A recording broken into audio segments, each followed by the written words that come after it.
This is not edible. My seat is broken. It isn't the same anymore. Today we are talking about the sad decline of Royal Brunei Airlines. Once hailed as one of Asia's best carrier, the airline is now just a shadow of its former self.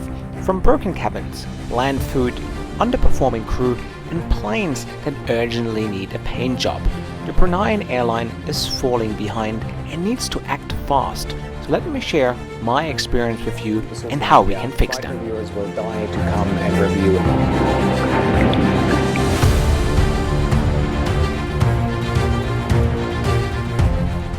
If you're new to the channel, my name is Josh Cahill, a multi-award winning aviation YouTuber with over 500 million views, and I love to hold airlines accountable for the promises they make. My favorite hobby? Featuring unique airlines from all over the world.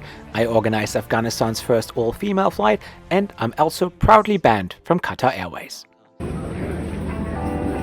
Departure, and this is for your second flight? Yeah. Today's journey starts in Dubai, and we are flying to a tiny but oil-rich nation called Brunei, where we are going to stay for 24 hours before we continue to Vietnam. I had several flights on Royal Brunei before the global pandemic and before they signed up and purchased the Skytrax branding package, known as a global aviation scam.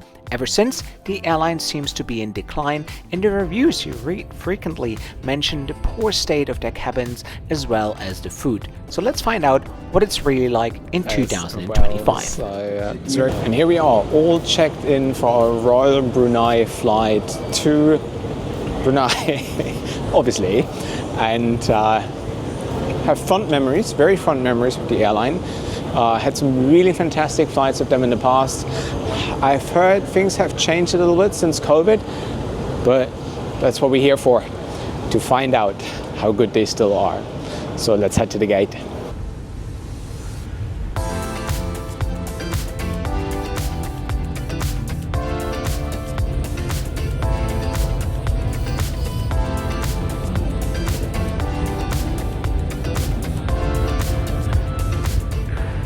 So guys, the Dreamliner just arrived from London Heathrow. Short stop here in Dubai, and then we continue to Brunei. Back in the days it was a direct flight, 16 hours non-stop. Now they have that little break in Dubai. Hello, good morning. Brunei, if you have the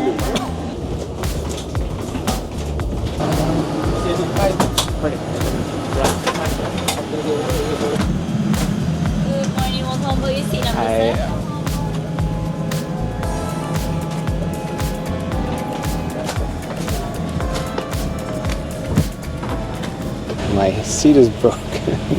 Doesn't stay in place anymore, and I think this is the first thing that you notice, that this plane is 11 years old. It's quite dated, it's not as nice anymore, and something that I really loved about Royal Brunei back in the days was the cabin crew, because it was so lovely. But yeah, here I walk in, first impression, they look bored, they look tired, not that huge smile that they used to have. But as you can see, I sit in the very last row of the Dreamliner, which comes with a few advantages, because you have a little bit of extra space here, where during the flight you can stretch your legs a little bit. You can also put your back there, which is also an extra advantage. So I always call it the secret premium economy class, though they don't offer it. Due to the aging interior, the screen was very unresponsive and full of glitches. I also noticed that I was given used blankets at my seat, which is quite disgusting, to be honest. The crew apologized though and handed me a new, clean set of blankets.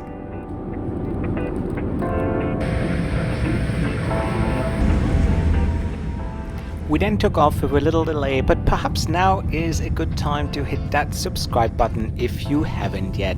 It would make my day.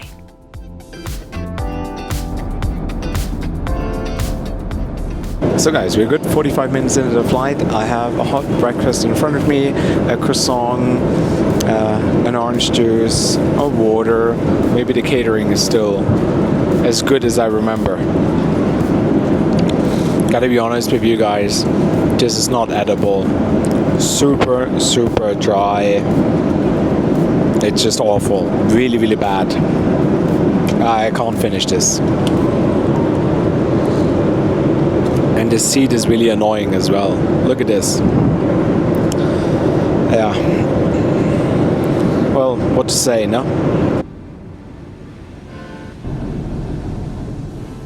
I tried to squeeze in a little nap after my terrifying breakfast, which wasn't that easy given my broken seat. However, I loved the extra leg room in the last row, which makes such a huge difference on a long flight. I yet woke up to another snack service 2 hours prior to landing to be blessed again with a super dry pizza. Not sure what the issue is with Royal Brunei's catering, but something isn't working somewhere.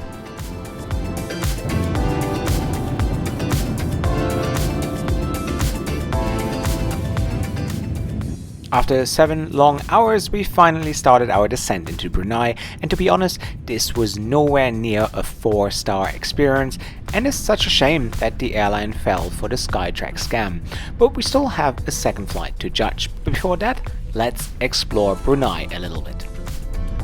So guys, and after 7.5 hours, we have landed in Brunei.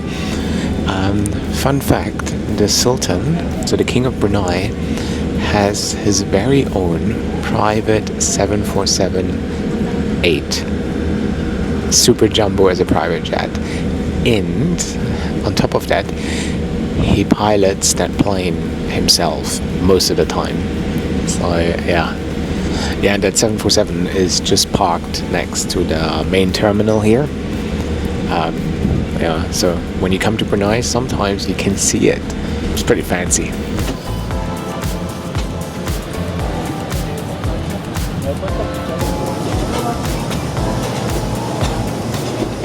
So you have to fill out e-arrival card when you come to Brunei. Funny story, last time I came here, the immigration officer was like, I think we have a problem. Can you come to the back room with me? I was like, oh no, troubles.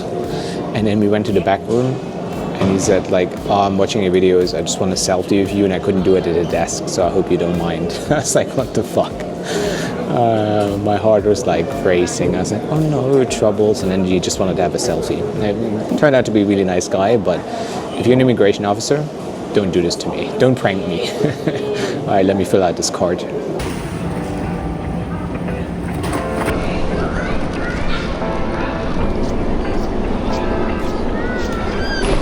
Hi, how are you? I have to go to the Radisson. Radisson. $20. All right, yeah. You just pay for it. All right. Yeah. Hi, how are you? Where going? Radisson. Radisson. Yeah. The 10 Asian countries.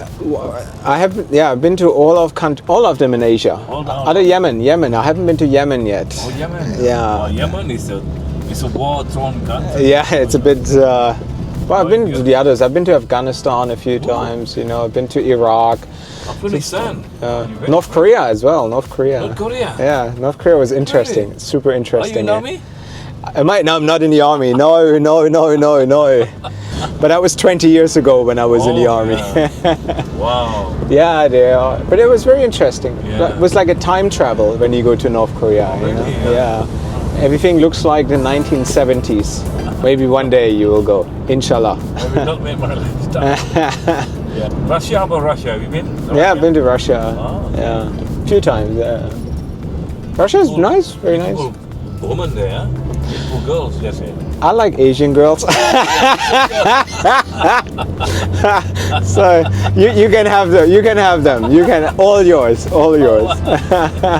An exchange. Exchange. They're all yours. But in Thailand, a lot of many lady boys. Yeah, lady boys. Yeah. And they look. You can't tell the difference. Exactly. They look like women. Yes. Yeah. All. Yeah. You got to be careful when you take them home. And then if there's too much, then you know you've. If they be standing, then. Yeah.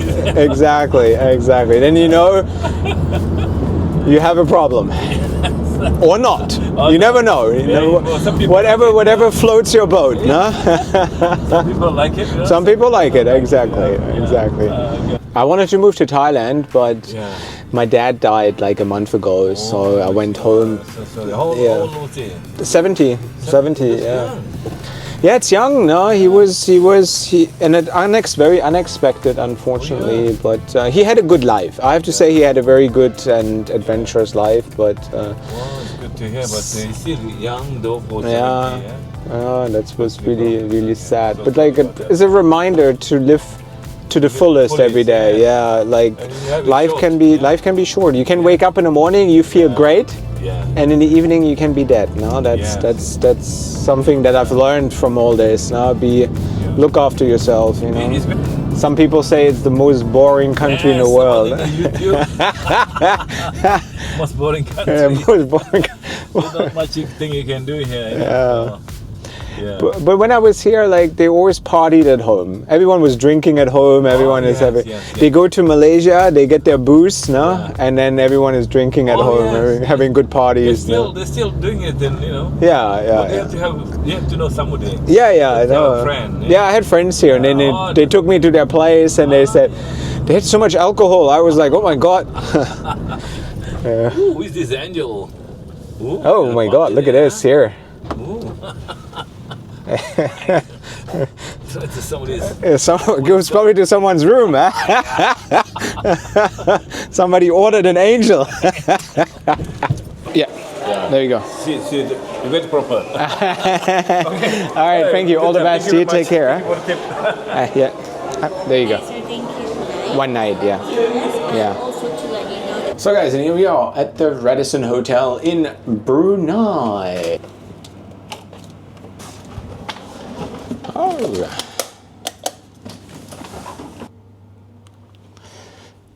So, and here we are. Welcome to the Radisson Hotel. I stayed here, I think, 5 years ago when I was in Brunei last time.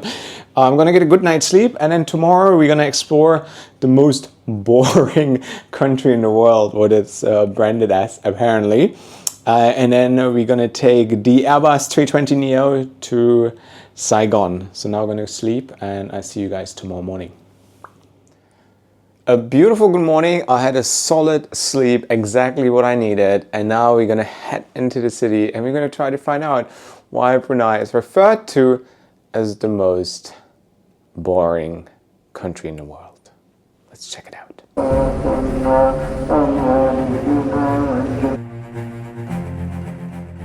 Brunei gained independence from Great Britain in 1984 and is an absolute monarchy, one of the very last on earth. It's home to almost 500,000 people and is twice the size of Luxembourg. Yet it harbors 1% of global oil and gas reserves, making it the major income of the country. But what makes Brunei the most boring country on earth? Well, they think we have oil, we have Islam, and that's all we need. Kind of like Saudi back in the days, but there you can see a rapid transformation and change to attract tourists from all around the world, heavily investing into infrastructure and such. And to be honest, in Brunei, you don't really have anything to do. You can go to the jungle, quite of an interesting experience. I did that myself, but other than that, there is nothing to do really here. And some people associate to the fact, oh, there's no bars, there's no nightlife, there's no clubs, there's no restaurants, which is partially true. However, they have a very big drinking at home culture. So you can just drive over the border, you go to Malaysia, you stock up on alcohol, spirits, whatever. And then if you tend to make friends here, which I have, and then you get invited to their place, they drink like crazy. So they have really good parties at home, but in order to experience this, you have to make friends first. But yeah, that's very consistent with the experience I had traveling to Islamic countries. For example, when I went to Iran for the first time, I was like, oh my God, they're probably very conservative. There's nothing you can do that is fun. Until I figured out that Tehran is one of the biggest underground party scene in the world. And Afghanistan, Iraq, all these places are very, very similar. Like from my experience, Muslims are the biggest drinkers and party animals that I know. They really know how to party. And yeah, that's kind of the same here. So if you want to have a good time, you want to drink, you want to enjoy yourself, they do it at home, you know. And yeah, apart from this, there isn't anything to do. So this is the city center here. You have that frame, you have that mosque, you have a mall over there, and you have this seaside here where people hang out, have picnics and walk around in the evenings. But this is pretty much Brunei in a nutshell. Though people are really nice here. People are very, very lovely. So that is something I've noticed coming to Brunei all the time. Hi, how are you? I'm good. Are you good? That's nice. Can I have a flat white? You want the hot one? Yes, please. Yes, please. Anything else?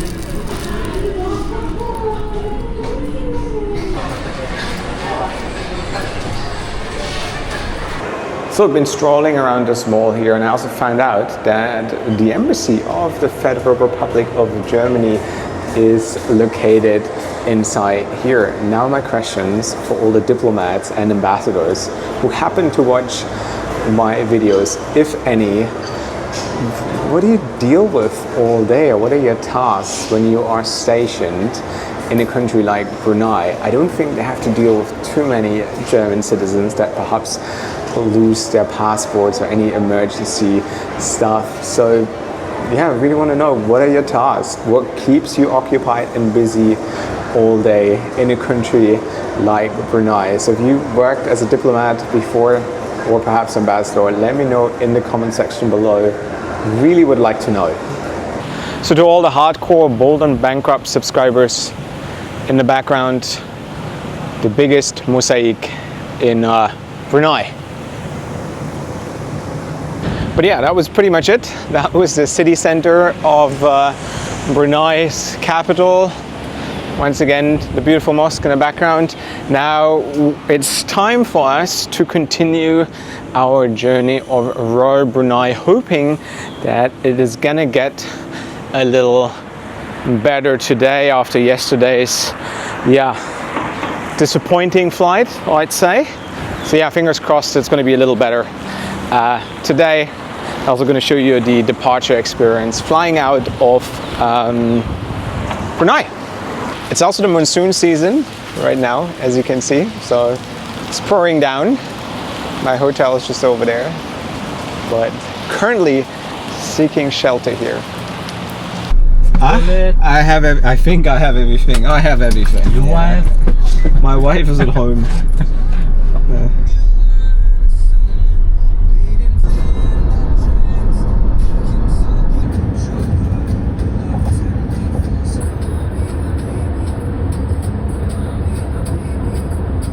So, and here we are at Brunei International Airport. Let's see what the departure experience is like here. And yes, 24-hour layover in Brunei is more than enough, in case you've been wondering.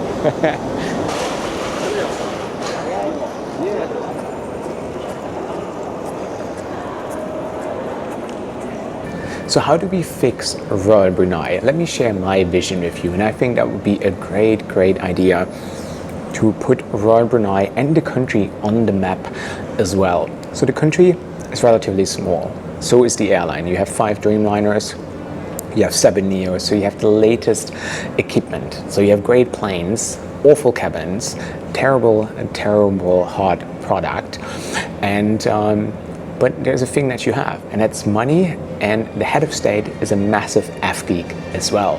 So you should turn Royal Brunei into the greatest boutique airline in the world. So what does that mean? Come up with the best business class in the world, the Royal Suites or whatever. Invest a little bit of money in developing the product, have your unique something like the Q Suite, just better. Something that creates a noise online all around the world where Royal Brunei is known for it. And you only have 5 planes where you have to install this cabin on. So you create this amazing business class cabin, which will be all over social media. Flight reviewers will die to come and review it. Even if you're just a normal content creator, people would love to share it. Remember back then when Emirates introduced its first class with a shower and everything, what a buzz it was. And the same you do to your economy class cabin. You create the greatest economy class cabin with the widest screens, whatever there needs to be done, make it detailed, make it comfortable, make it something outstanding. It's actually not that much of money that you invest, because most of the money that you invest in it is also marketing, because people will talk about it. So if you create the greatest boutique airline on earth, it will increase your passengers numbers, people will talk about you, it will put Brunei on the map, and you have so much money lying around here. I mean, the Sultan is known to be one of the richest individuals on earth, and there's just so much potential here to do this, to turn this into something very, very special. Because what you have right now, you have the most boring business class on earth. You haven't refurbished your cabins in 11 years. So there is so much that can be done here.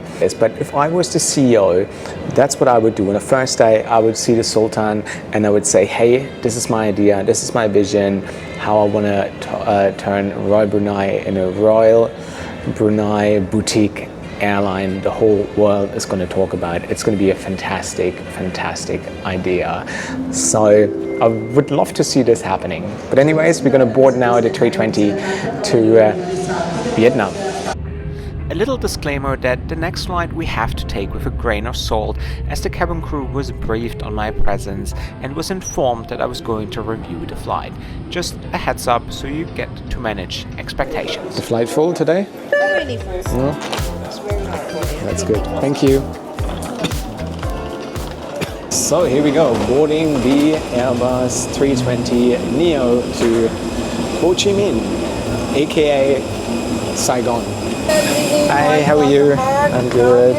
Right at the end. Thank That you. would be window seat on your left. How are you? I'm good, how are you? Good. You Nice good? weather, right? Yeah, beautiful, no? Hello,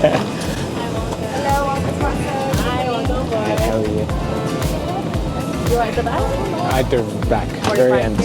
Yes, all the way. Almost out again of the plane. K, I think it's K, this one. You can Yeah. call your next All right, thank you very much.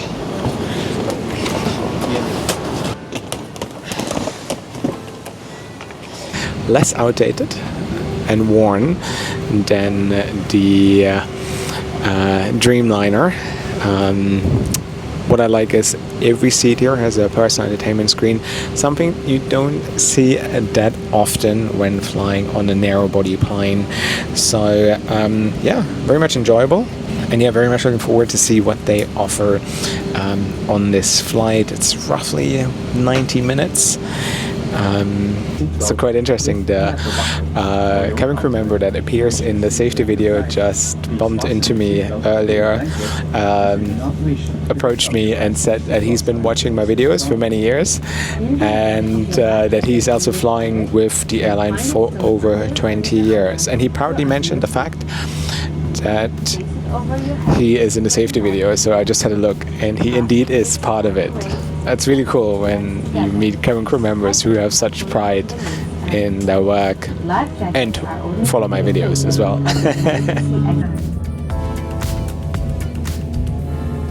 I'm all by myself in the back here. Don't forget about me, huh? Later.